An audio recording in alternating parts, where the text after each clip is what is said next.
Assalamualaikum warahmatullahi wabarakatuh. Alhamdulillahilladzi khalaqal mauta wal hayata liyabluwakum ayyukum ahsanu amala, amma ba'du. Wargi Jabar yang dimuliakan Allah Subhanahu wa taala. Di dalam sebuah kisah ada 4 orang soleh yang dijamin masuk surga tanpa hisab. Mereka adalah 1 orang yang mati syahid, 2 orang yang haji mabrur, 3 orang kaya yang senantiasa bersedekah, dan 4 adalah orang alim yang berilmu. Di antara mereka merasa paling layak untuk lebih dahulu masuk surga. Kemudian Allah mengutus malaikat Jibril untuk menyelesaikannya. Maka malaikat Jibril memanggil yang pertama orang yang telah mati syahid dalam perjuangan. Ditanya kepadanya, apa yang merasa engkau layak masuk surga yang pertama kali? Dijawab oleh orang yang mati syahid, saya sudah berjuang di jalan Allah dan saya meninggal hanya semata-mata untuk meminta ridhonya. Lalu ditanya lagi oleh malaikat Jibril, dari mana Anda tahu tentang hal itu? Maka dijawab oleh sang mati syahid, saya tahu itu dari ulama dan guru-guru saya. Malaikat Jibril berkata, jaga adabmu, jangan engkau mendahului gurumu. Maka mundurlah sang mujahid tadi.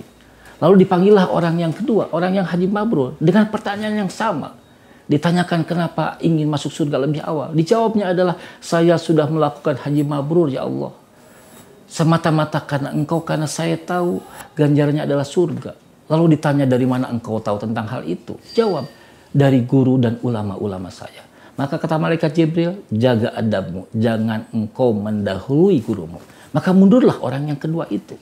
Lalu dipanggillah orang yang ketiga, seorang kaya yang rajin bersedekah, rajin berzakat, rajin berinfak, dengan pertanyaan yang sama. Dijawabnya bahwa saya telah mencari harta yang halal karena Allah. Kemudian saya keluarkan harta itu semata-mata hanya untuk menolong agamamu ya Allah. Sekali lagi, dari mana engkau tahu tentang hal itu? Saya tahu dari ulama dan guru-guru saya. Maka kemudian dipanggillah sang ulama, orang alim yang berilmu tadi oleh malaikat Jibril untuk dipersilahkan masuk ke dalam surga lebih awal. Tapi apa yang terjadi dalam kisah ini? Dikatakan bahwa kata orang alim tadi, saya bisa mengajarkan ilmu kepada banyak orang semata-mata karena ada orang dermawan yang menyiapkan masjidnya, yang menyiapkan pesantrennya, yang menyiapkan acara-acara majelis taklim. Tanpa orang kaya yang dermawan, saya tidak bisa mengajar. Maka kemudian malaikat Jibril melaporkan kepada Allah, akhirnya diputuskanlah yang pertama kali masuk surga adalah orang kaya yang dermawan. Wargi Jabar yang dimuliakan Allah.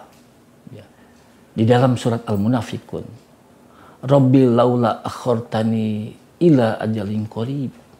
Ada sebuah penyesalan orang yang telah meninggal, ingin dibangkitkan kembali, minta ditangguhkan sebentar saja di dunia. Apa yang dia inginkan? Fa'asoddaqo. Dia hanya ingin berinfak, bersedekah. Wa aku minas solihin. Seorang yang meninggal menyesal semata-mata minta ditangguhkan ke dunia hanya untuk bersedekah. Wargi Jabar yang mulia, oleh karena itu marilah kita menjadi orang-orang dermawan, karena orang-orang dermawan memiliki kemuliaan di hadapan Allah Subhanahu wa taala. Saya Ridwan, Basnas Provinsi Jawa Barat. Wassalamualaikum warahmatullahi wabarakatuh.